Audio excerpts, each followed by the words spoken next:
Okay, so welcome to the third lecture.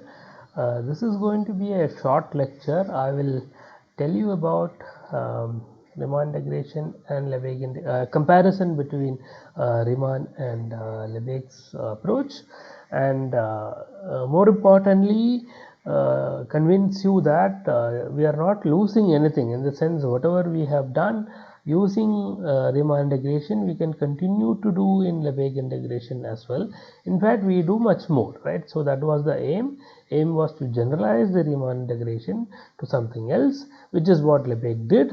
So we now have the Lebesgue integration, and we need to make sure that Lebesgue integration, if a function is Riemann integrable, then we can actually do the Lebesgue integration. Remember, the definition of Lebesgue integral is complicated, right? You have to take simple functions less than to f, calculate their integral, take the supremum, and so on. How does one compute something, Lebesgue integral of some elementary functions? We know how to do Riemann integration. We because the integration is anti-derivative or whatever, we are able to compute various things, right, by change of variables, and all that continues to be true even in the Lebesgue integration. But all that requires proof, so we will not get into everything, but we will just compare Lebesgue and Riemann integral and see that they are equal. Okay, again without the proof, I'll state the theorem and explain the theorem, and then we will look at an example so that you realize that whatever we have been doing so far in Riemann integration can continue to be done even in the Lebesgue integration case.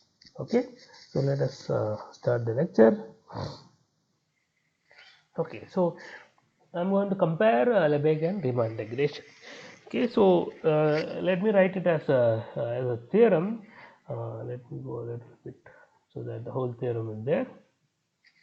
Okay, so I have a closed interval AB and a function f, real valued function. Again, all this can be done for complex valued functions. Let's not bother about it. Real valued functions, bounded. So remember that for Riemann integration you need a boundedness, right? Because you're taking supremum of the function in smaller intervals. Then f is Riemann integrable if and only if f is continuous almost everywhere. So remember the almost everywhere concept. Property P is said to hold almost everywhere if the set B on which P, the property P is not true, has measure 0, right? So outside a set of measure 0 the property is true. So what does this mean? This means that if I look at the, you have to be careful about this concept.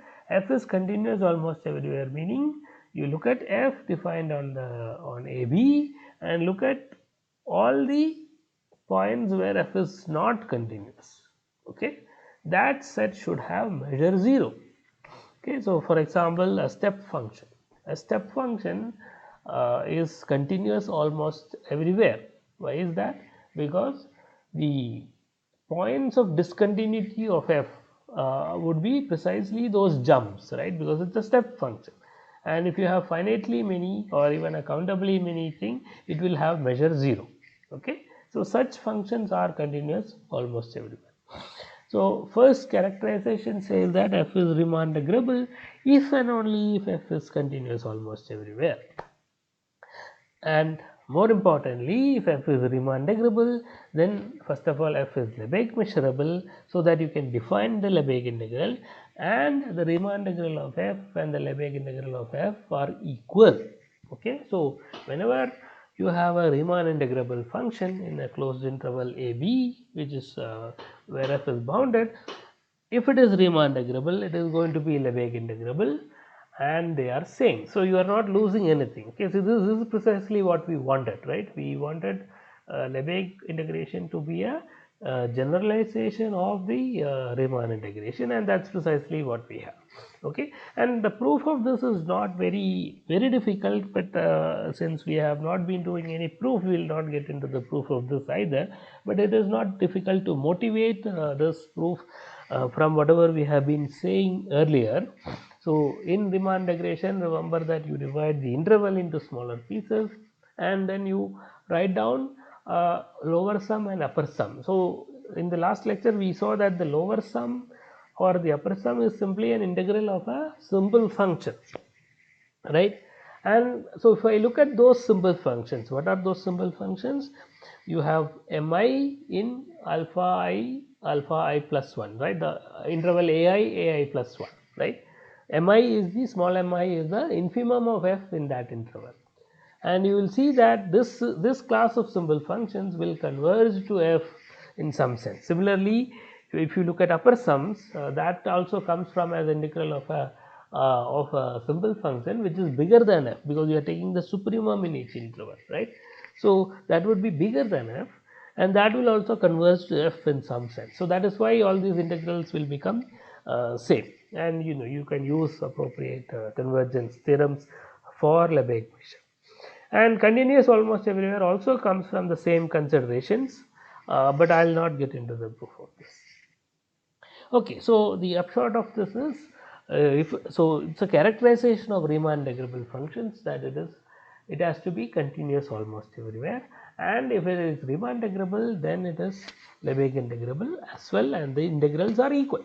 Okay, so now let's look at example, but before that, understand the concept uh, continuous almost everywhere. So f from AB to R is continuous almost everywhere, means that there exists a set B contained in AB such that measure of B is 0, and for every x naught outside B, f is continuous at x naught. Okay, so you look at the discontinuity points of f, put together them, that should have measure 0.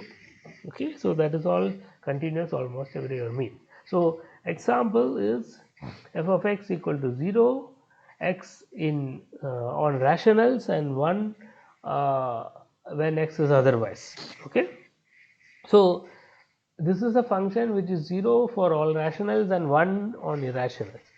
F is then f is not Riemann integrable. Okay, again I have made a mistake there. F is not Riemann. This is the standard example of a non-Riemann integrable function. Okay, so notice the mistake.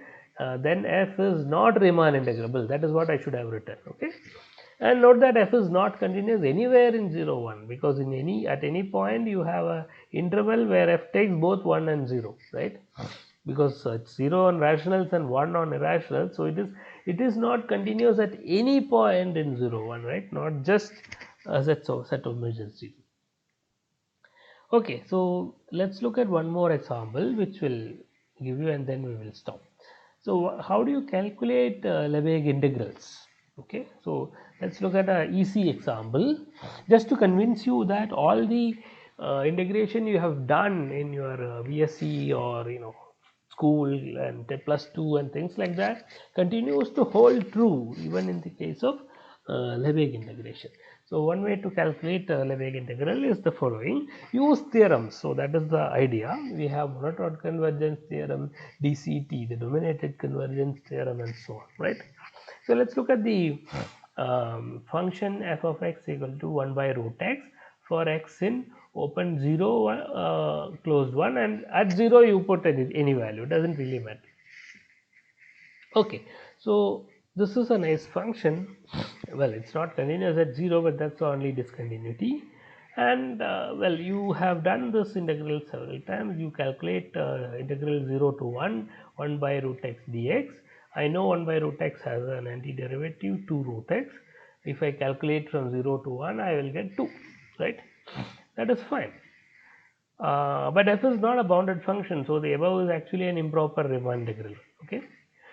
So how do you compute the Lebesgue integral of the above function? So I have this function 1 by root x. So let us go up a little bit to, okay. So I want to compute the Lebesgue integral of the above function. So you define fn x. So this is the standard trick which you can employ so that you can justify everything you have learned in Riemann integration in the light in the Lebesgue sense as well. So you define fn of x to be, so that is the sequence of functions you are defining, to be 1 by root x, that is the same function but restricted to a smaller interval. Remember, our function initially was defined on all of 0 1, right? Now I am defining it only on 1 by n to 1 and 0 otherwise. So it's like cutting off the function at 1 by n and then making it 0 afterwards. Well, now what happens? So now I have 1 by root x, which is a continuous function in the closed interval 1 by n 1. It is it's a closed bounded interval. So fn will be bounded, right? Continuous function on a closed interval is bounded, and so Riemann integrable, right? So we know that if I have a continuous function in the closed interval, it is going to be Riemann integrable. And we know how to compute the Riemann integral, right? That's the antiderivative, and you have 1 by n to 1 fn x dx is equal to integral 1 by n to 1 by root x dx. If I integrate 1 by root x, I get 2 root x 1 by n to 1, and that I know is 2 minus 2 root 1 by n. Okay, so far so good, but I want to compute the Lebesgue integral, right? Okay, so by the theorem, so let's do that. So by the theorem we just stated that if I have a Riemann integrable function, then it is also Lebesgue integrable, and both are same, right? Both integrals are same. So by the theorem, fn is Lebesgue integrable, and integral fn dm, so that is the Lebesgue integral of fn, that will have to be equal to the Riemann integral of fn. But Riemann integral of fn we calculated, that is 2 minus 2 root 1 by n. But notice that fn is greater than or equal to 0 because it is 1 by root x in the interval 1 by n to 1. So that is a positive function. And as n goes to infinity, what happens to 1 by n? 1 by n goes to 0. So the interval 1 by n to 0, 1 by n to 1 goes to interval 0 to 1, right? So fn will increase to f, okay? So by monotone convergence theorem, integral f dm equal to limit n going to infinity, integral fn dm, because fn increases to f, monotone convergence theorem tells you integral fn will increase to integral f. But integral fn we have calculated, that is 2 minus 2 into root of 1 by n, right? So which as n goes to infinity, it will go to 2, and that is how you calculate the integral of 1 by root x over the interval 0 to 1 in the Lebesgue. Okay, so even though it might look complicated, most of these are straightforward verification. So for example, if you want to compute integral a to b sin x dx, well, you know how to integrate this in the Riemann sense, right? So but if it's a continuous function, so it is Riemann integrable, so it is Lebesgue integrable, and both integrals are same. So you just apply Riemann integration, you will get. So most of the time when you want to compute these exact answers, you will use whatever you know in Riemann integration. Okay, even though Lebesgue's theory allows you to integrate a lot more functions and a lot more things are made, they make sense because of Lebesgue's theory. Actual computation most of the time will be the Riemann integration itself, okay, but the theory gets developed because of this, because of Lebesgue's approach, and it has been extremely successful. Okay, so I will stop here. I hope this gives you some idea about what is Lebesgue integration. Since the time was less, going into a proof was not advisable, so I tried to give an overview of basic measure theory. Okay, thank you.